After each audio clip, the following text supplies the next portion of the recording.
New York City. Since the 5 boroughs were incorporated in 1898, it's had a reputation for being a vibrant, welcoming place.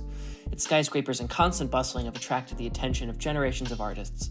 One of those artists was the filmmaker Woody Allen, and in 1979 wrote his love letter to New York City through his most famous film, Manhattan. It tells the story of a troubled writer named Isaac Davis, played by Woody Allen, who quits his job in order to put all of his attention towards writing his novel. He is newly divorced from his ex-wife Jill, played by the amazing Meryl Streep, who left him for a woman. Jill is writing a tell-all book about the perils of their marriage, which Isaac fears will ruin his reputation. So, he runs to a new lover, a 17-year-old high school student named Tracy, which I'm sure isn't foreshadowing for anything in Woody Allen's life. That relationship, however problematic, is not the key flaw with the film. Instead, it's Allen's portrayal of New York. Set entirely in black and white and scored to the lush music of George Gershwin, an innovator of jazz music from New York City, the film paints New York as some sort of artistic paradise. In reality, however, this was far from true. At the time of the film's release in 1979, New York, and Manhattan especially, was overwhelmed with crime. Broadway had just as many drug dealers and prostitutes as it did shows. Times Square was littered with, let's just say, adult theaters. People would rather walk miles than take the subway and risk being robbed.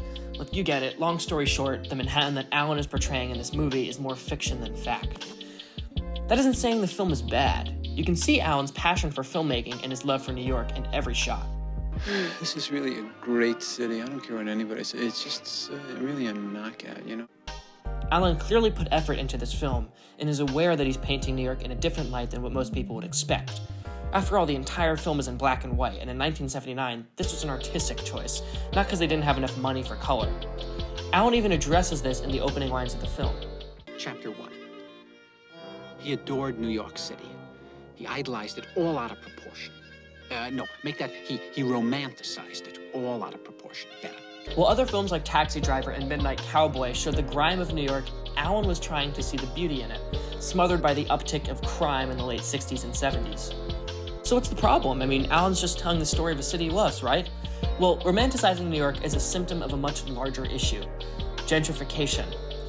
Originally coined by the British sociologist Ruth Glass in 1964, gentrification describes the displacement of working-class citizens by middle-class newcomers. To put it simply, have you ever noticed that in the middle of random neighborhoods, Starbucks and Whole Foods will pop up, and then sometime later they begin to put up the ugliest condos you've ever seen? And before you know it, it's called an up-and-coming neighborhood. This story probably sounds familiar. Many areas in Brooklyn, like Dumbo and Williamsburg, are gentrified. While it's pleasant that these changes reduce crime, the critical issue is that it forces out long-term residents, who simply can no longer afford the rising prices of rent brought about by gentrification. Now this is where the 24-hour laundromat was. It was accessible for everybody. Look what we have here now. Luxury houses. How does Manhattan, the movie that is, play into this?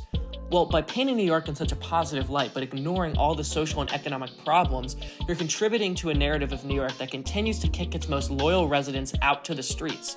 It's one thing to want to improve neighborhoods that have fallen into poverty, but kicking out all of the residents in order to make way for tenants who will pay too much for avocados is not the right way to do it. Living in New York is a social responsibility. By all means, marvel at the beauty of the Empire State Building or the Queensboro Bridge, but do not ignore the ugly underbelly of the city, or else it's going to make these problems worse. It makes you think, the people who's doing these things,